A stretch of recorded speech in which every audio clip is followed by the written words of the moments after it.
Good morning, sir. This is my part 2 of programming 1A. The first method, which is private static void start chat app, this method starts the whole chat application. And then the next method, which is display chat header, this shows the chat heading and the logged in user. And then the next call method, int max messages equal to get positive int input.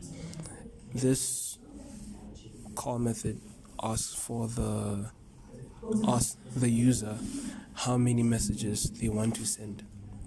And then the next few lines of code, which is list message, send messages, new array list, and list messages, stored messages, new array list.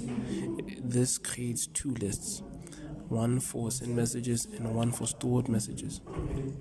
And then the int message count, the declaration for the int message counter equal 1, the boolean quit equal false. This starts counting messages from 1 and creates a variable to check if the user wants to quit.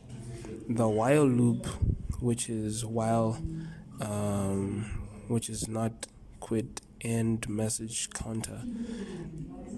This loop keeps running while the user has not logged out, and they will have messages left to send.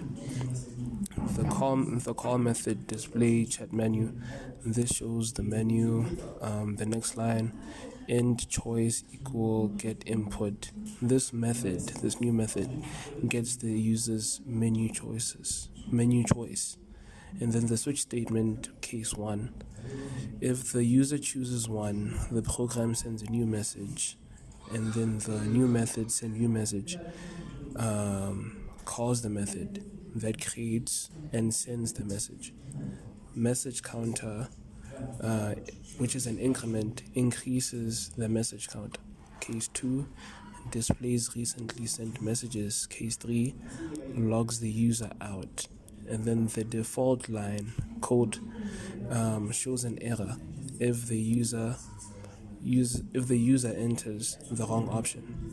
The display chat header method prints the title quick chat messaging and shows which user is logged in. And then the display chat menu displays send message, view message, and logout. The send new message method handles creating a message.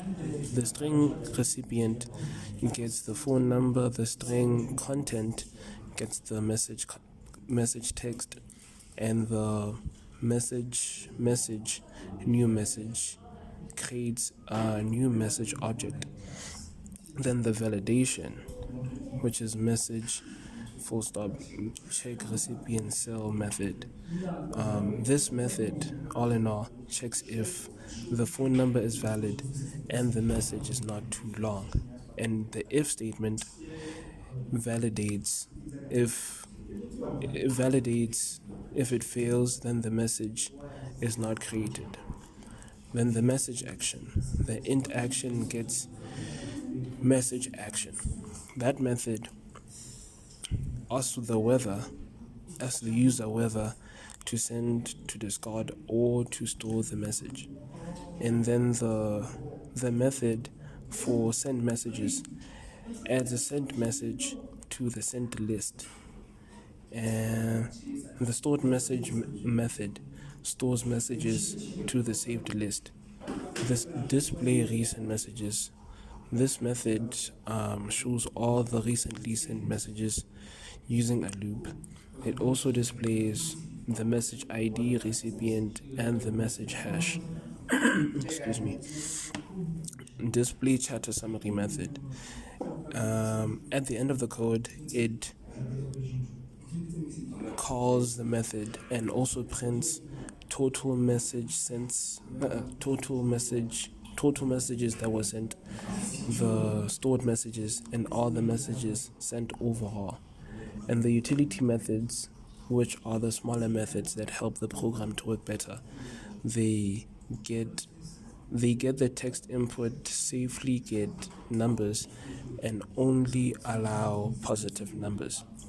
And then the login class checks if the username has an underscore and is 5 characters or less. And then the check password complexity method checks if the password has a capital letter, a number, and a special character. The check cell phone number checks if the phone number format is correct. Overall, this method checks the method. It doesn't check actually. What am I saying? Overall, this code uses methods, loops, switch statements, lists, validation, and OOP. Thank you very much.